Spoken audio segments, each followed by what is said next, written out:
राधे राधे दोस्तों, welcome to my channel teaching by Krishna. दोस्तों, आज की वीडियो में हम समझने की कोशिश करेंगे कि हैमर के अंदर और एक हैंगमैन के अंदर क्या डिफरेंस होता है, क्योंकि देखने में दोनों की दोनों कैंडल्स बिल्कुल एक जैसी ही नज़र आती हैं।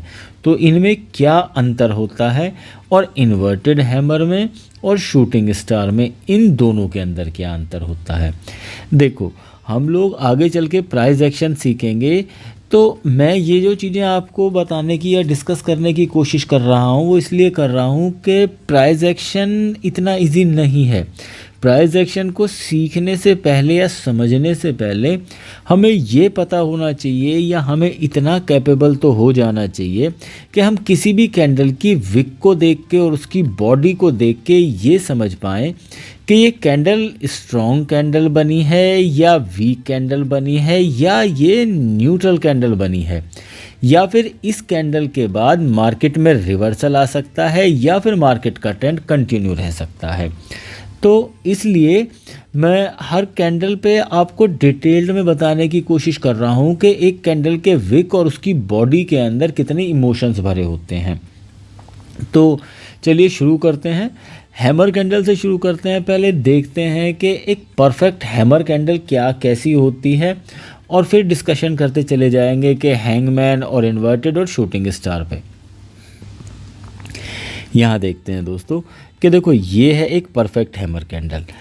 परफेक्ट हैमर कैंडल क्यों कह रहा हूँ? क्योंकि परफेक्ट हैमर कैंडल के ऊपर की तरफ कोई भी विक नहीं होता है और नीचे की तरफ एक लॉन्ग लेग विक होती है, इसलिए इसको हम एक बुलिश कैंडल बोलते हैं, क्योंकि प्राइस यहाँ से यहाँ तक आया होता है और डाउन ट्रेंड में जब भी कभी इस तरह की कैंडल बनती है तो ये एक मार्केट के अंदर बाइंग सिग्नल देती है।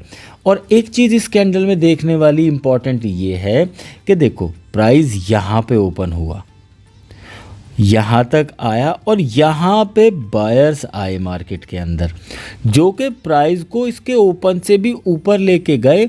और इम्पॉर्टेंट चीज़ इस कैंडल में ये है कि इसका हाई और क्लोज़ ये दोनों ही एक ही पॉइंट पे होते हैं। अगर यहाँ से ऊपर निकल जाता तो विक बन जाती, क्योंकि प्राइस यहाँ तक जाके यहाँ पे आके क्लोज होता।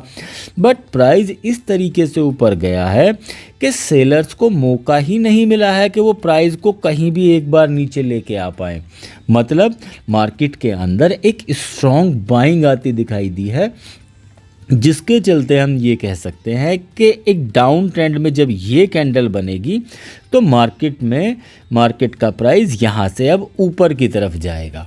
इसलिए जब भी मार्केट में ये वाला हैमर कैंडल बनता है तो इसी कैंडल के लो का स्टॉप लॉस लेके हम बाइंग साइड का ट्रेड लेके एटलीस्ट 1:2 के टारगेट के लिए बैठते हैं दोस्तों।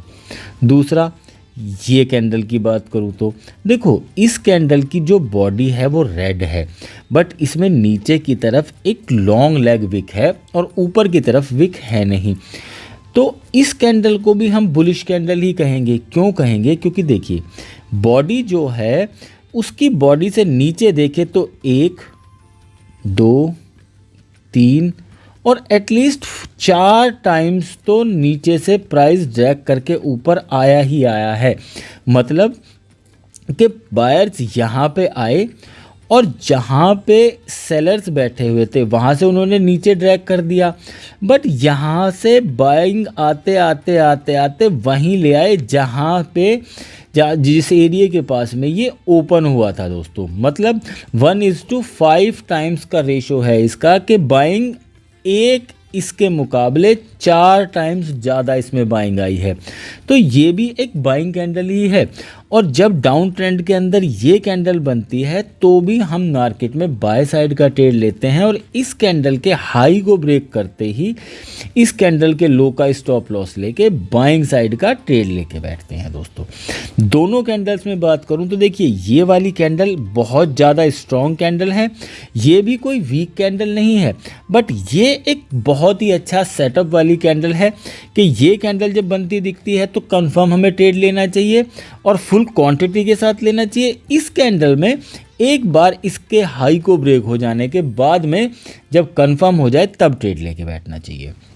अब देखते हैं इन्वर्टेड हैमर कैंडल। देखो इन्वर्टेड हैमर कैंडल में जब बात करते हैं तो देखिए ये वाली जो कैंडल है ये एक परफेक्ट इन्वर्टेड हैमर कैंडल है और बहुत स्ट्रॉन्ग इन्वर्टेड हैमर कैंडल है। जब ये कैंडल बनती है तो ये मार्केट के अंदर सेल सिग्नल देती है। क्यों?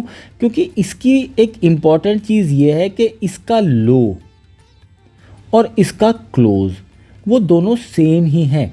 मतलब प्राइस यहाँ तक आया था बट यहाँ से ड्रैग होते होते नीचे आया और इसके ओपन से भी नीचे निकला और बायर्स को इतना भी मौका नहीं मिला है कि वो एक बार भी प्राइस को ऊपर ले जा सके। इसलिए इसने लो बनाया और कंटिन्यू ये नीचे आती चली गई। इसमें नीचे की तरफ विक नहीं होती है क्योंकि अगर ये नीचे आ जाता और फिर यहाँ आके क्लोज होता तो विक बन जाती और इसका लो और क्लोज भी सेम नहीं रहता। मतलब ये एक स्ट्रॉन्ग सेलिंग कैंडल है। जब मार्केट अप ट्रेंड में होता है और ये वाली कैंडल बनती है तो मोस्टली चांसेस होते हैं कि मार्केट अब यहाँ से नीचे आ सकता है। इसलिए जब भी ये कैंडल बनती है तो इस कैंडल के हाई का स्टॉप लॉस लेके हम मार्केट के अंदर शॉर्ट पोजीशन बना के बैठते हैं। और क्लियरली यहाँ पे दिख रहा है कि ये एक बहुत ही स्ट्रॉन्ग सिग्नल दे रही है मार्केट के अंदर कि देखिए यहाँ पे सेलर्स हावी हो चुके हैं। ये कैंडल जो है ये भी इन्वर्टेड हैमर कैंडल है बट इसके अंदर क्या सिचुएशन है कि यहाँ पे सिर्फ ये कलर इसका ग्रीन है। बट देखो देखने वाली बात ये है कि इसमें भी सेम ये वाली सिचुएशन अप्लाई होती है कि इसका जो ये बॉडी वाला पार्ट है वो इसके 1 2 3 और 4 टाइम्स मतलब इसके अंदर जो सेलिंग हुई है वो 4 टाइम्स ज़्यादा सेलिंग हुई है कि प्राइस यहाँ से यहाँ तक आया है। इसलिए ये भी एक सेलिंग सिग्नल ही देती है बट ये एक बहुत ही ज़्यादा स्ट्रॉन्ग है। इसके अंदर हम जो बात करते हैं कि हम अपना पूरी क्वांटिटी से और पूरे कॉन्फिडेंस के साथ ट्रेड में बैठ सकते हैं 1:2 के टारगेट के लिए। इस कैंडल में हमें एटलीस्ट कंफर्मेशन चाहिए होता है कि इसके लो को ब्रेक करके कोई दूसरी कैंडल अगर नीचे क्लोज करती है तो हम मार्केट के अंदर फिर शॉर्ट पोजीशन बनाएंगे। दोस्तों देखो दोस्तों ये भी हैमर कैंडल ही है। इससे पहले जो हमने देखी थी वो भी हैमर कैंडल थी बट दोनों के अंदर अंतर क्या है इस विक का। अब इस चीज़ से ये चीज़ समझेंगे कि विक के अंतर होने से क्या फ़र्क पड़ता है। फ़र्क ये पड़ता है कि जो हमने पहले कैंडल देखी वो एक एक्सट्रीमली बुलिश कैंडल है बट इसके अंदर छोटी सी विक है। मतलब ये उससे थोड़ी सी कम बुलिश कैंडल है। दोनों के ट्रेडिंग स्टाइल पे या स्ट्रेटजी पे कोई अंतर नहीं पड़ेगा। दोनों कैंडल्स पे हम सेम स्ट्रेटजी के साथ ट्रेड करेंगे बट विक होने से ये अंतर हो जाता है कि कैंडल में कितने इमोशंस हैं, जिसकी मैं बात करता हूँ कि विक होने से और बॉडी के को देख के हमें कैसे पता चलता है कि इमोशंस कितने हैं या कितनी स्ट्रॉन्ग और कितनी वीक कैंडल है। तो हमें ये पता चलता है इस विक के होने से ये उसके मुकाबले थोड़ी सी वीक कैंडल बन जाती है। बाकी इसकी ट्रेडिंग स्ट्रेटजी में कोई अंतर नहीं आना। अगर ये कैंडल मार्केट के डाउन ट्रेंड में बनती है तो लो का स्टॉप लॉस लेके हम मार्केट के अंदर बाइंग साइड का ट्रेड ही लेके बैठेंगे। दोस्तों सेम स्ट्रेटजी इस कैंडल के साथ यूज़ करेंगे जैसा हमने पहले डिस्कस किया था। अब यहाँ देखते हैं हैंगमैन कैंडल का। देखो हैंगमैन कैंडल में क्या है कि देखने में ये दोनों की दोनों कैंडल जो हैं एक जैसी सेम ही हैं, इनमें कोई अंतर नहीं है हैमर के अंदर और हैंगमैन के अंदर।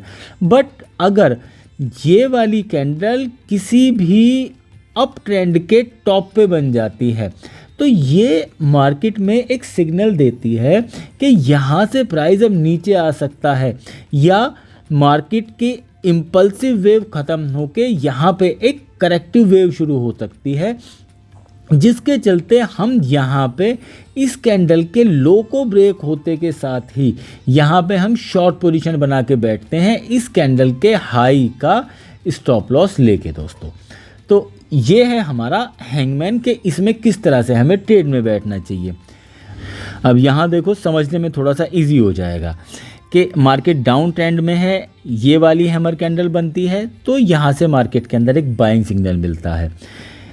ये वाली कैंडल अगर मार्केट के डाउन ट्रेंड में बनती है तो भी हमें मार्केट में एक बाइंग सिग्नल मिलता है, क्योंकि ये भी इन्वर्टेड हैमर कैंडल है, ये भी हैमर कैंडल है। वहीं पे हैंगमैन कैंडल अगर ट्रेंड के टॉप पे बनती है तो ये यहाँ पे एक सेलिंग सिग्नल देता है, जिससे चांसेस होते हैं कि मार्केट का प्राइस अब एक नीचे आ सकता है। शूटिंग स्टार कैंडल ये इन्वर्टेड हैमर कैंडल का ही सब्स्टिट्यूट होता है, बट अगर ये टॉप पे बनती है तो इसका मतलब भी यही होता है कि अब मार्केट का प्राइस यहाँ से नीचे आ सकता है। अब यहाँ देखो दोस्तों, मैं ये चीज़ समझाने की कोशिश कर रहा हूँ, जिसकी मैं बात करता हूँ कि प्राइस एक्शन सीखने से पहले हमें ये चीज़ें अच्छे से पता होनी चाहिए कि एक विक और बॉडी किस तरह से एक कैंडल के इमोशंस बताती है। तो देखो यहाँ पे विक नहीं है ऊपर की तरफ, ये 100% बुलिश कैंडल है। मतलब जैसा मैं बोलता रहा था कि ये एक परफेक्ट हैमर कैंडल है तो इसको हम ए ग्रेड देंगे। ये भी हैमर कैंडल ही है और स्ट्रॉन्ग हैमर कैंडल है, बट इससे कम है, इसलिए इसे हम बी ग्रेड दे के चलेंगे। रही बात बाकी इन चारों कैंडल्स की, तो देखो ये दोनों तो हो गई स्ट्रॉन्ग हैमर कैंडल्स। जब मार्केट में ये कैंडल बनती हैं तो इन कैंडल के बनने के बाद अगर प्राइस यहाँ कहीं ओपन हुआ है तो भी हम इसके लो का स्टॉप लॉस लेके मार्केट के अंदर बाइंग साइड का ट्रेड लेके बैठ सकते हैं, और इससे ऊपर निकलने के बाद तो कंफर्म ही मार्केट यहाँ से 1:2 के टारगेट तक जाने के चांसेस होंगे। बट इन कैंडल्स पे हमें वेट करना चाहिए कि जब प्राइस इन कैंडल्स में से किसी भी कैंडल के हाई या लो को ब्रेक करके उससे नीचे या उससे ऊपर एक क्लोज दे देती है कैंडल, उसकी नेक्स्ट कैंडल, तो हमें मार्केट के अंदर ट्रेड में बैठना चाहिए, ऊपर या नीचे जिस डायरेक्शन में भी ये मार्केट के प्राइस को क्रॉस करके उससे नीचे क्लोज देती हैं। तो दोस्तों इस वीडियो में बस इतना ही था। I hope you like the video और thank you very much guys.